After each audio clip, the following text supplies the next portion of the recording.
So the thing is to concentrate on the turning of the waist and the hands will follow. From here, we're going to step to the front and do another diagonal flying. Then hook and turn. Single hook.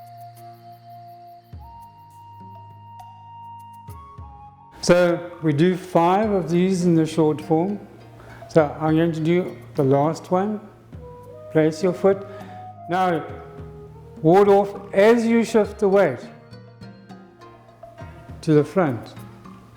Then form a hook. Turn. Place the foot. Shift the weight.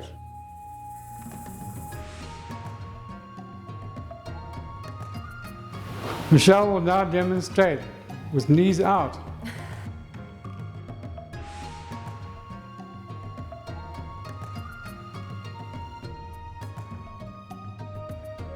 You can see as she turns the waist, the knee comes out slightly and the toes are pointing off at an angle. That means that the inside of the foot will start moving, losing contact with the earth, which we don't want. So when you turn your waist, try to keep the knees still. Turn the waist. The weight shift is all about turning of the hips and the waist.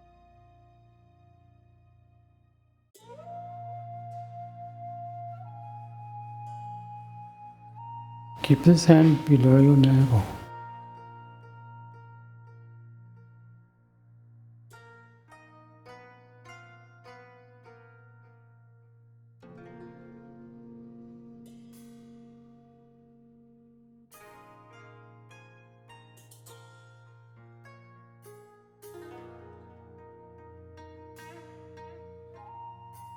So falling on the front foot instead of maintaining equilibrium or single weighting.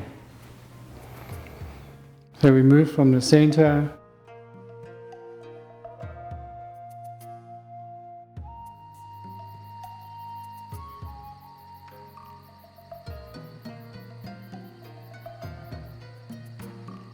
Okay, not bad.